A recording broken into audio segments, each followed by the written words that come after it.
जिस समय अंतिम समय होता है जीव का, या जिस समय गर्भ में होता है, दोनों स्थितियों में, गर्भ में उसे बहुत जन्मों की याद आती है, तो वो व्याकुल हो जाता है। ऐसे ऐसे कर्म उनके परिणाम से इस गर्भ में, एक बार प्रभु, एक बार मुझे निकाल दो, मैं जाकर के मानव देह में ऐसे सत्कर्म करूंगा, ऐसा भजन करूंगा कि दोबारा मां के गर्भ में ना आना पड़े। जब अंतिम समय होता है तो जितने इस जन्म में दुष्कर्म या सत्कर्म के सब सामने घेर लेते हैं, बहुत जन्मों के कर्म संस्कार छा जाते हैं, और जो उसको योनि मिलनी होती है वही चित्त अटक जाता है। आगे बहुत सावधान, बहुत सावधान। कह रहे हरिराम व्यास जी, 14 लोकों में घूम कर, मेरी स्मृति इस समय जागृत, 14 लोकों में घूमा हूं, हर जगह सुख भोग की लालसा में हरि का विस्मरण ही होता रहा। हरि का स्मरण कब होता है अखंड? जब लौकिक सुखों की, भोगों की चाह खत्म हो जाती है। होगी कैसे? भगवान नाम जप से। हरि का विस्मरण कब होता है? जब किसी भी भोग में महत्व करके भोग रहे होगे, उस समय हरि, और अगर हरि स्मरण है तो उसमें सुख नहीं मिल सकता, क्योंकि सत्य प्रकाश तुम्हारे साथ है। इसीलिए बड़े भाग्यशाली जन हैं जो रात दिन नाम का पहरा बैठा लिए हैं। रात दिन नाम, उठे बैठे चले फिरे खाए पिए सब क्रियाएं हो रही, पर भगवत स्मरण परायण, बड़े महत भाग्यशाली। ये जो लोग कहते हैं ना, नाम में रुचि नहीं हो रही, नाम चल नहीं रहा, भाई सिद्ध तो नहीं हो गए ना। रुचि तो भोगों में है, अब नाम अरुचि पैदा करेगा भोगों में, फिर नाम में जब रुचि आएगी तो नामी का रूप झलकेगा। धैर्य पूर्वक जपिए। 14 भुवनों में घूम आया, इसी स्वार्थ ने सुख भोग की लालसा ने हरि विस्मरण कराया। हरि विसरायो। करोड़ों ऐसे अपराध किए जन्म जन्मांतरों में, जिन्हें ब्रह्म हत्या कहते हैं, पंच महापाप कहे गए हैं। कैसी बुद्धि मलिन हो गई है कि इन पंच महापापों को हम मनोरंजन समझते हैं, सुख का साधन समझते हैं। मदिरा पीना, पर स्त्री गमन करना, द्वित कीड़ा, हिंसा, स्वर्ण चोरी, ये 5 महापाप कहे। बोले हम तो हिंसा नहीं करते, अगर मांस खाते हो तो हिंसक ही हो, वही दंड मिलेगा जो हिंसा करने वाले को मिला है। वैसे जैसे कोई गौ हत्या करता है और आप मांस खाते हैं, तो बिल्कुल वही हत्या आपको प्रताड़ित करेगी, आपको जलाएगी, आपका नाश करेगी। कोटि गाय ब्राह्मण मारे को ताप पाप उपजायो। ब्रह्म हत्या जैसा पाप लगता है। देखो कैसी मलिनता है। इसको हम आनंद समझते हैं, मनोरंजन समझते हैं। यह है भारी विपत्ति संपत्ति की। बहुत बहुत सावधान। यह ऐसा धुआं उठा है कलिकाल का, मलिनता का, कि पापाचरण में रति है। जैसे निष्ठावान धर्मात्मा पुरुष धर्म से विचलित नहीं हो सकता, ऐसे ही हम अधर्म निष्ठा वाले बन रहे। स्वागत में तो मदिरा ही प्रधान हो रही। कैसा कैसा बुद्धि काम नहीं कर रही। कैसे मंगल होगा, कैसे सुख होगा, जिसे शास्त्र के रचयिता भगवान स्वयं श्री कृष्ण द्वैपायन व्यास देव जी वो कह रहे हैं। ये पंच महापाप है, ये ब्रह्म हत्या के समान है। कैसा कैसा मनोरंजन। मित्र मिले, क्या स्वागत में मदिरा रखी जाए, और बहुत भाई धनी है, ऐश्वर्यवान, तो मांस भक्षण और व्यभिचार, मनोरंजन के लिए द्वैत कीड़ा, दूसरों का धन अपहरण करना, हिंसा करना स्वभाव। क्या हो रहा है? बोले पाप ताप उपजायो, भारी ताप। कल जो है किसी को पूरी चमड़ी सड़ रही है, पूरी चमड़ी, चिल्ला रहे, पूरी चमड़ी उधेल रही, खून रक्त ऐसे मक्खियां भिन भिना रही। क्या हुआ? कर्म बिगड़ गया, मानव देह मिली, जीना मुश्किल है, प्रतिपल आह। अब जब तक जिए तब तक वो चीखता रहेगा। अर्थ नहीं है औषधि के लिए, कोई पास नहीं जा रहा है। कैसे आप समझो, जब कर्म अपना दंड देना प्रारंभ करेगा तो कोई तुम्हारी रक्षा नहीं कर पाएगा। बात समझो। हरिराम व्यास जी कह रहे हैं, कोटि गाय ब्राह्मण मारे को ताप पाप उपजायो। आप देश विदेश घूम रहे, आप मांस भक्षण कर रहे हैं, क्या आपको ये जानकारी है कि विधर्मियों ने तलवार की नोक पर उसको पवाने की चेष्टा करते थे तो गर्दन कटवा लेते थे जन, पर उसको कभी जवान पे नहीं रखा, ऐसे चीर दिए गए, स्वीकार कर लिया, पर उन्होंने उसको रख। आज तुम पैसे देके खाते हो, तुम जानकारी करते हो कि जो तुम देश विदेश ऐसे घूम रहे हो, गर्दन उतरवाना स्वीकार कर लिया पर चखा नहीं।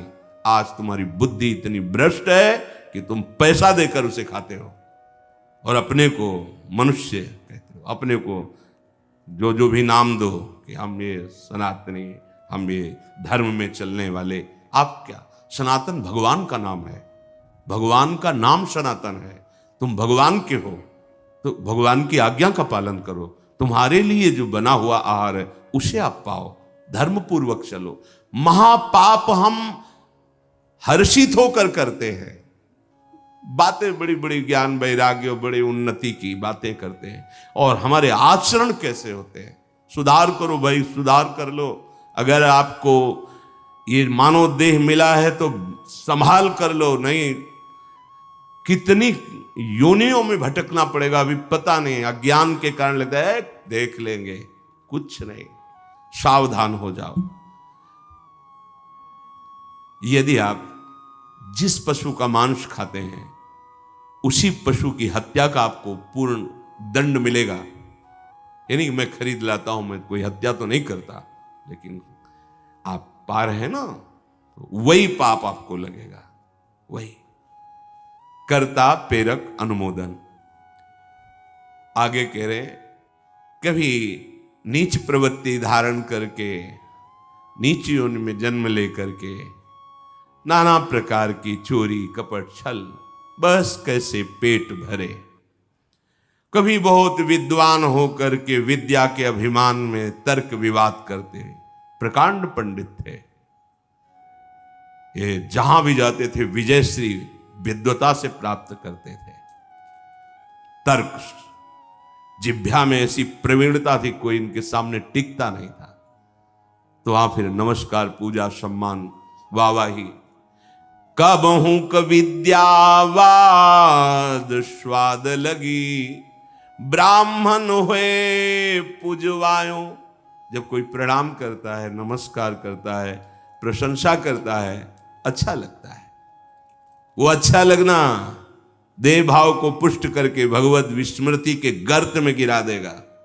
कभी तो इतनी गरीबी देखी है, कभी किसी योनि में ये देखा कि राजा बन गया, छत्र चवर बड़ा वैभव, लेकिन उधर गरीबी में भूख से व्याकुल होकर भगवत स्मृति रहित जीवन गया।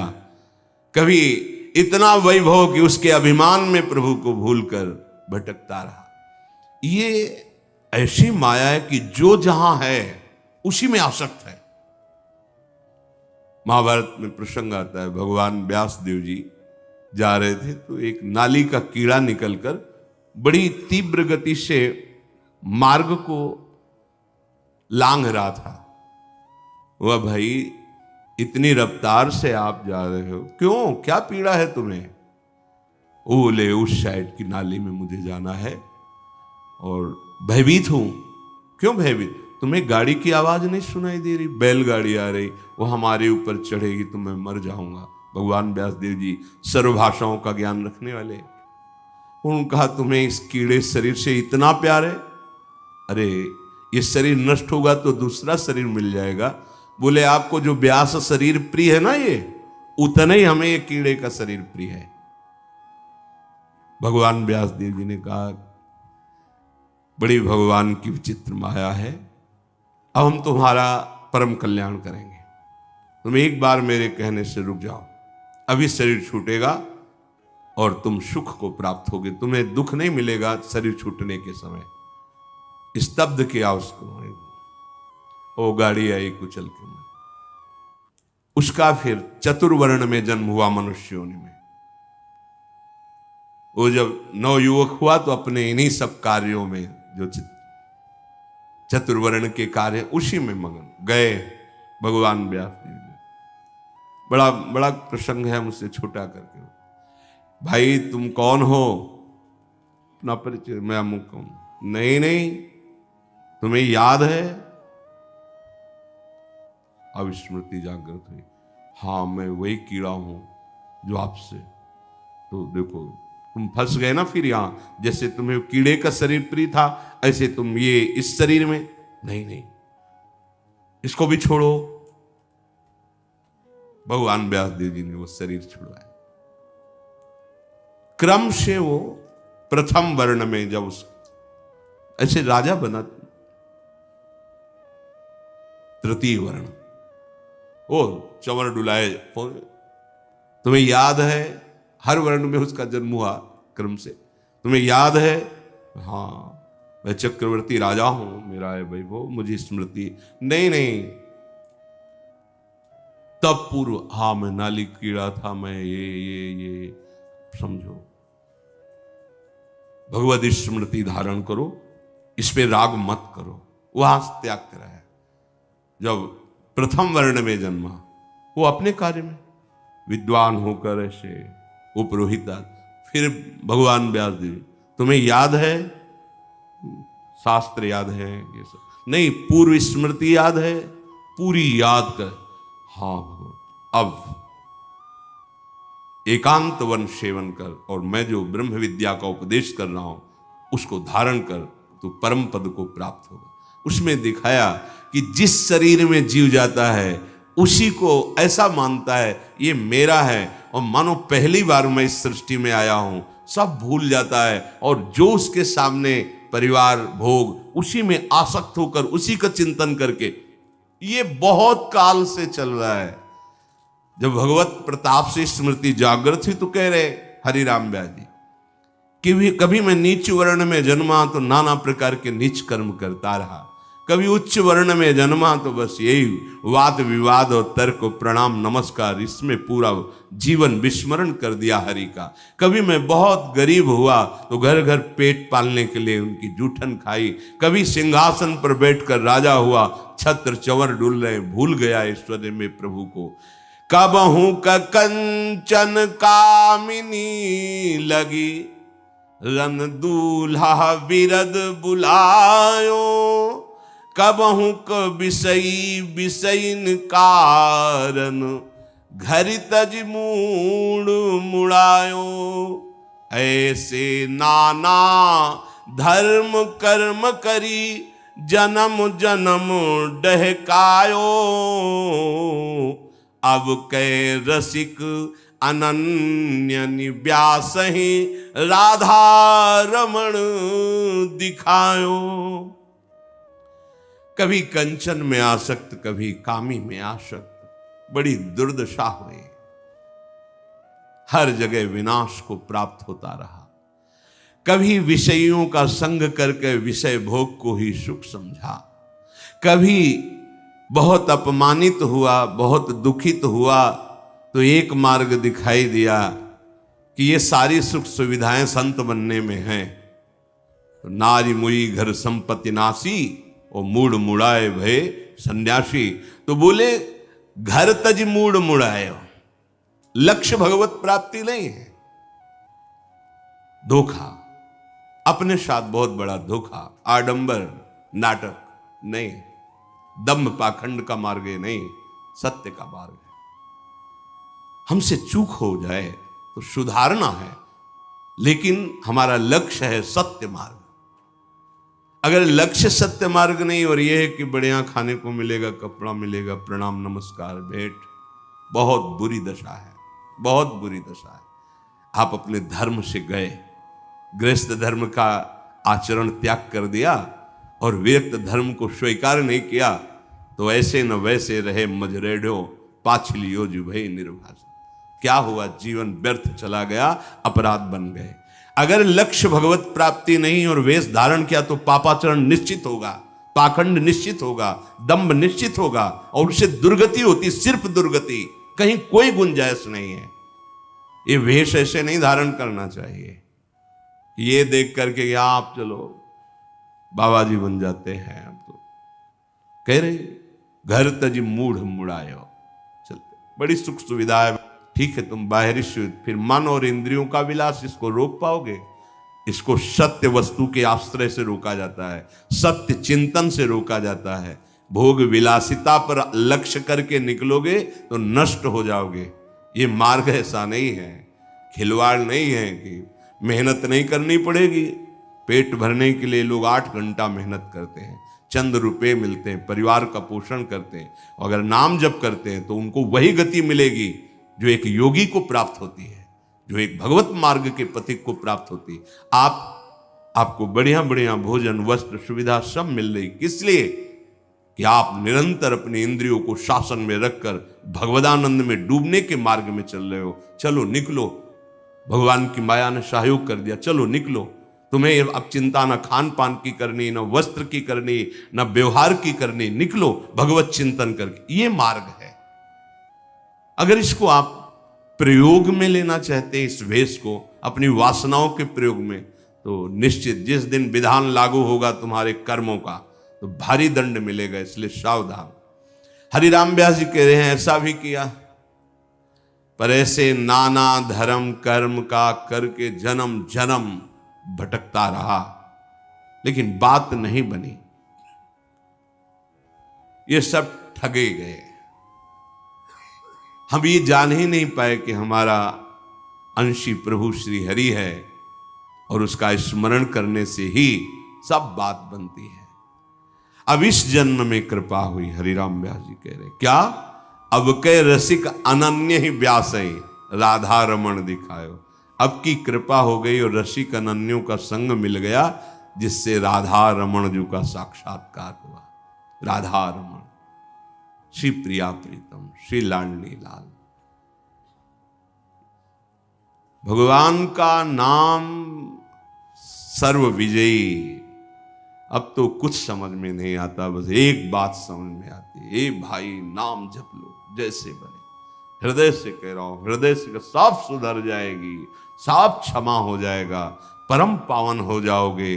जितनी तुम्हारी इंद्रियों ने तुम्हें फंसाया है, इनको वैसे ही जलाकर पवित्र कर देगा ये नाम। बस आप इंद्रियों में तदात्म मत होइए कि बहुत जलन हो रही, बहुत, ये उनको हो रही जिन दुष्ट इंद्रियों ने मुझे बार बार अनेक जन्म से भटकाते हुए हरि से विमुख किया है। अब उनको दंड मिल रहा है। और होता क्या है, अज्ञान के कारण हम उनमें तदात्म हो जाते हैं और कहते हैं बहुत जलन हो रही, तो हम फिर मनोरंजन में लग जाते हैं, प्रभु का नाम छोड़ देते हैं, प्रभु के मार्ग को छोड़ देते हैं।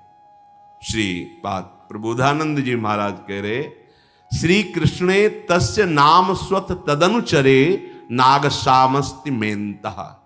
हे श्री कृष्ण, आपका नाम महान महिमा में परम सुख प्रदान करने वाला है, पर मैं उसको भी नहीं जप पा रहा हूं। देखो, जैसे तुम बंधन में पड़े हो दुश्मनों की, तो वो शांत हैं लगभग, और जहां देखा ये बंधन छुड़ाने की चेष्टा, टूट पड़ेंगे ऊपर। ऐसे ही जहां तुम इस भव समुद्र से निकलने की चेष्टा करते हो, एकदम हर दोष प्रकट हो जाता है। दूसरों पर दोष दृष्टि करना, निंदा करना, नाना प्रकार की कामनाओं की भीड़ लग जाना, वो उपासक तभी निकल सकता है जब किसी भगवत प्रेमी महात्मा का सानिध्य हो।